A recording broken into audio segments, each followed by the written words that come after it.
Air India ವಿಮಾನ ಸಂಸ್ಥೆಯು ಭಾರತದ ವೈವಿಧ್ಯಮಯ ಸಂಸ್ಕೃತಿಯನ್ನು ಜಗತ್ತಿಗೆ ಪರಿಚಯಿಸುವ ಪ್ರಯತ್ನವಾಗಿ ಏರ್ ಇಂಡಿಯಾ ಎಕ್ಸ್‌ಪ್ರೆಸ್ ಬೋಯಿಂಗ್ 7378 ವಿಮಾನವನ್ನು ಫ್ಲೈಯಿಂಗ್ ಕ್ಯಾನ್ವಾಸ್ ಅಂದರೆ ಹಾರಾಡುವ ಕಲಾಕೃತಿ ಆಗಿ ರೂಪಿಸಿದ್ದು, ಸೋಮವಾರ ಈ ವಿಮಾನವು ಮಂಗಳೂರು ವಿಮಾನ ನಿಲ್ದಾಣದಲ್ಲಿ ಬಂದಿಳಿಯಿತು.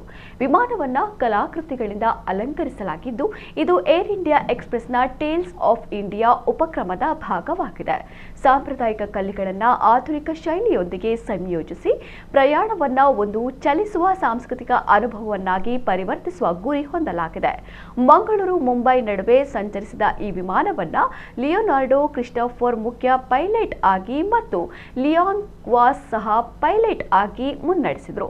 ಕಲಾವಿದೆ ಓಷನ್ ಶಿವ ಅವರ ಕಲಾವಿನ್ಯಾಸ ಹೊಂದಿದ್ದು, ಭಾರತದ ಮೊದಲ ಸಂಪೂರ್ಣ ಕಲಾಕೃತಿಯಿಂದ ಅಲಂಕರಿಸಲ್ಪಟ್ಟ ವಿಮಾನ ಇದಾಗಿದೆ ಎಂದು ವಿಮಾನ ನಿಲ್ದಾಣದ ವಕ್ತಾರರು ತಿಳಿಸಿದ್ದಾರೆ. ಏರ್ ಇಂಡಿಯಾ ಎಕ್ಸ್‌ಪ್ರೆಸ್ ತನ್ನ ವಿಮಾನಗಳ ಬಾಲದ ಭಾಗದಲ್ಲಿ ಭಾರತದ ವಿವಿಧ ರಾಜ್ಯಗಳ ಜಾನಪದ ಕಲೆಗಳನ್ನು ಪ್ರದರ್ಶಿಸುತ್ತಿದೆ. ಆದರೆ ಈ VTBWV ವಿಮಾನದ ಹೊರಭಾಗ ಸಂಪೂರ್ಣ ಕಲಾಮಯವಾಗಿರುವುದು ವಿಶೇಷವೆನಿಸಿದೆ.